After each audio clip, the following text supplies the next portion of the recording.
Hello বন্ধুরা, good morning. তোমার সবাই কেমন আছো? আশা করি তোমার সবাই খুব ভালো আছো। আমিও খুব ভালো আছি। দেখো সকাল সকাল রেডি হয়ে গেছি, কারণ কোথায় যাবো জানো তো? আজকে নীল পুজো, মানে শিবের পুজো, নীল পুজো বলে এটাকে, ঠিক আছে? তাই সকাল সকাল রেডি হয়েছি, কাজ টাজ গুছিয়ে দিয়ে। আমি আর আমার বড় ছেলে আর আমার ছোট ছেলে, আর সেদিকে মা আর মামি সাউরিও রেডি হয়ে গেছে। আর আমি দেখো হাতে একটু মেহেন্দি করেছিলাম, কালকে অনেক রাত্রে ঘুমিয়েছি। আর আমি তো প্রায় রেডি। এবারে ঘরের টুকটাক কাজ যেগুলো আছে গুছিয়ে নিচ্ছি। আর এদিকে চলো তোমাদেরকে দেখাচ্ছি। দেখো মা রেডি হয়ে গেছে, মামিও রেডি হয়েছে, কারণ মামি দণ্ডসভা খাটবে। তাই মা মামি একটু আগের দিকে যাবে, আর আমি আর তোমার দাদা ভাই আর ছেলেরা করে বাইকে যাব, একটু দেরি করে যাব, কারণ আমি তো আমাকে তো ঘরের কাজ গোছাতে হবে না। তো খুবই সকাল সকাল উঠেছি। মা কিছু রেডি করে দিয়ে গেছিলো ফুল টুল। এদিকে দেখো আমার ছোটো ছেলে ফার্স্ট টাইম জল ঢালবে, আর আমার যায় বছর বার করছে না, তাই তোমাদেরকে দেখাতে পারছি না। ও যাবে না, ও বাড়িতে থাকবে। তো চলো, মা আর মামি ওরা হেঁটে হেঁটে যাবে বলে তাই বেরিয়ে গেছে। তো ওরা যাক, বেরিয়ে তারপরে আমরাও বেরিয়ে যাব। তোমার দাদাভাই একটু দোকানের দিকে গেছে, আসুক, এলে বেরিয়ে যাব। তো তোমার দাদাভাই দোকানের দিকে গেছে, আর আমি আর বড় ছেলে দেখো এখানে একটু দাঁড়িয়ে আছি। ব্যাগ ট্যাগ সব এগুলো নিয়ে আর আমি সব রেডি করে গাড়িতে ঝুলি দিয়েছি। এবার তোমার দাদাভাই এলে দেখো ওইদিকে তোমার দাদাভাই আর ছোটো বেটু এসছে, কারণ ছোটো বেটু গেছিলো তোমাদের দাদাভাইকে ডাকতে। কারণ আমরা রেডি হয়ে গেছি, আর একটু তাড়াতাড়ি যাব, কারণ যারা জল আনতে গেছে দূর থেকে তারা আসবে।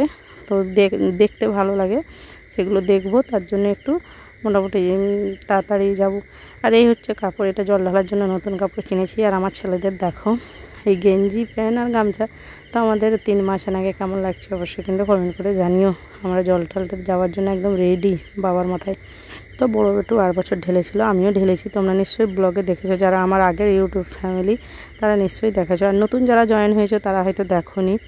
তো চলো, তোমার দাদাভাই আর আমার ছেলেরা গাড়ি রেডি। আর এদিকে দেখো আমার জায়ের ছেলে গেছিলো খাবার কিনতে। তো ওদেরকে টাটা করে আমি বেরিয়ে পড়েছি রাস্তায়। তো সকালবেলার ওয়েদারটা খুবই ভালো লাগছে। আর আমাকে এই কাপড়টা পরে কেমন লাগছে অবশ্যই কমেন্ট করে জানিও। আর একটা গামছা নিয়ে নিচ্ছি, কারণ আমাদের এখানে শিব মন্দিরে ডুবে তারপরে জল ঢালতে হয়। আর এদিকে দেখো মা মামি হেঁটে হেঁটে আসতেছে, ওরা আসুক, আমরা তখনকে যাই, ওখানে ওদের জন্য ওয়েট করব। আর এদিকে কিছু মানুষ যারা জল আনতে গেছিলো তারা মনে হয় আমাদের এখানে আরেকটা শিব মন্দির আছে সেখানকে যাবে, তার জন্য এখানে একটু রেস্ট নিচ্ছে। আর যারা আমরা যে মন্দিরটাকে যাচ্ছি তারা চলে এসছে, কেউ অনেকটাই, আর একটু বাকি আছে, তাদেরকে এবারে আনতে গেলে তারা আসবে। তো আমরা দেখতে দেখতে মন্দিরের রাস্তায় ঢুকে পড়েছি। এখনও অনেকটাই ফাঁকা, কারণ খুবই সকালবেলা এটা, তার জন্য এত ফাঁকা। না হলে প্রচণ্ড ভিড় হবে, তোমরা পুরোটাই দেখতে পাবে। আগে তোমার দাদাভাই গাড়িটা সাইড করে দিক, মানে এখানে গাড়ি রাখার জন্যই করেছে। আর এদিকে দেখো যারা জল আনতে গেছিলো তাদেরকে আনতে যাচ্ছে, মানে আমাদের সামনাসামনি চলে এসছে, তারা এবারে কল করেছে, তাই এদেরকে আনতে যেতে হবে। তাই ওরা গেছে আনতে, তারা আমরা একটু আমাদের যেটা কেনাকাটা করার আছে তাই কেনাকাটা করবো। আর এদিকে দণ্ডসভা খাটা অলরেডি শুরু হয়ে গেছে। তো আমরা ভাঁড় নিয়ে নিলাম জল ঢালার জন্য, 3টে ভাঁড় 3 জনের। আর দণ্ডসভা খাটা চলছে, আর দেখছি আমি রাস্তার দিকে। আর এই দেখো মন্দির। আর এদিকে দেখো সাথীদের রেস্টুরেন্ট দিয়েছে, সাথী আর সোনালিদের। তো ওদের সঙ্গে দেখা করতে চলে এলাম, সাথী হাই করে দিয়েছে। তো এদিকে আমি দেখলাম মা চলে এসছে, তাই মামিকে নিয়ে চলে এলাম সোজা পুকুর ঘাটে দণ্ডসভা খাটার জন্য, কারণ মামি তো জানে না, তাই মামিকে নিয়ে চলে এসেছি। আর এদিকে দেখো আমি দাগগুলো দেখিয়ে দিচ্ছি মামিকে, কারণ মামির সাথে আমি রয়েছি। আর মা ব্যাগগুলো নিয়ে দাঁড়িয়ে আছে, ওরা হেঁটে হেঁটে এসেছিলো তাই। আর আমি এদিকে দেখা করতে চলে গেছিলাম সাথীদের সঙ্গে। আর এদিকে দেখো দণ্ডসভা খাটা হয়ে গেছে। আর এদিকে সব যারা যারা বাড়তি জল আনতে গেছিলো তারাও চলে এসছে, কারণ তাদেরকে দেখালাম না, তাদেরকে আনতে গেছিলো, সামনেই ছিল, কিন্তু নিয়মে আনতে যেতে হয় তাই আনতে গেছিলো। তো এরা এখন অনেকজন আছে, অনেক এবছর অনেক মানুষ গেছিলো জল আনতে। তো ওরা সব জল নিয়ে এসছে। তো এরা জল নিয়ে এসছে, এদের জল ঢালা হবে, আগে ভক্তরা জল ঢালবে, তারপরে এরা জল ঢালবে, তারপরে আমরা জল ঢালতে পারবো।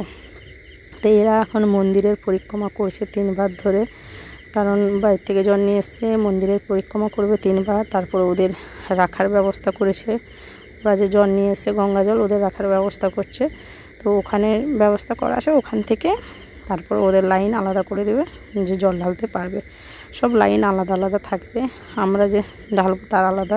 এটা হচ্ছে আমার মামা শ্বশুর, মামাও গেছিলো জল আনতে, তো মামাও পরিক্রমা করছে মন্দিরের। আর এইখানে দেখো সব ব্যবস্থা করা আছে, সব মানুষ যারা যারা গেছিলো বাইকে জল আনতে তাদের সব মন্দির পরিক্রমা করে এখানে বাঁক রাখার ব্যবস্থা আছে, এখানে বাঁক রেখে দিয়ে তারপরে যে যার জল নিয়ে লাইনে দাঁড়িয়ে জল ঢালবে, কারণ অনেক মানুষ, প্রচুর মানুষ আর প্রচুর ভিড়।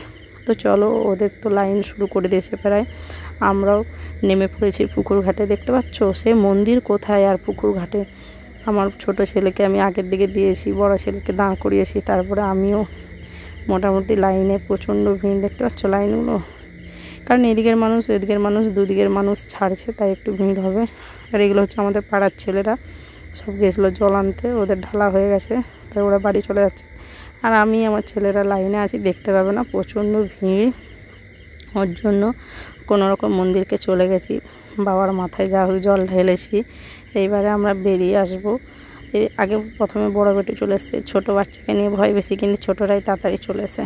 তো আমিও কোনো রকম, প্রচণ্ড ভিড় হয়ে গেছে না, অনেক মানুষ, দিয়ে আবার চলে এসেছি জল নিতে, কারণ আর আরেকবার ডুব নিয়ে আবার একবার জল নিয়ে আবার যাবো জল ঢালতে, সেখানেও প্রচণ্ড ভিড়।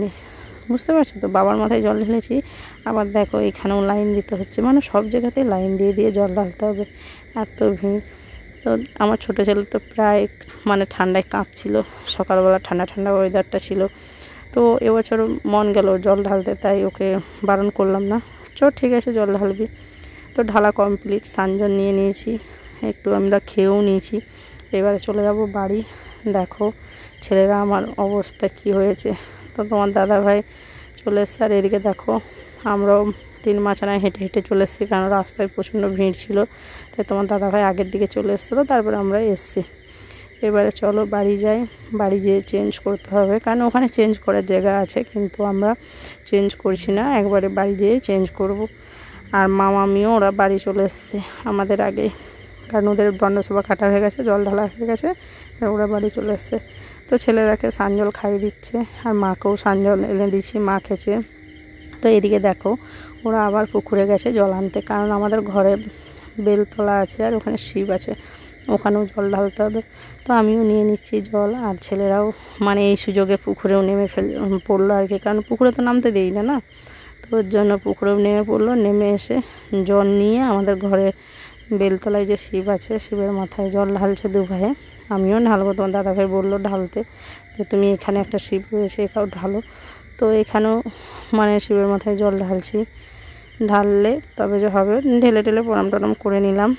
তো চলো, আজকে খাওয়া দাওয়া তো সেরকম কিছু হবে না, আমাদের এখানে নিয়ম আগুনের জিনিস খাওয়া যাবে না, যা খেতে হবে ফল। আমি চেঞ্জ করিনি, তোমার দাদাভাই যে বাজারগুলো করেছে আমি আগে সব কিছু বার করে নিচ্ছি, অনেক কিছু শসা, সবেদা, কলা, তরমুজ, আরও অনেক কিছু করেছে, ছলা টলা অনেক কিছু।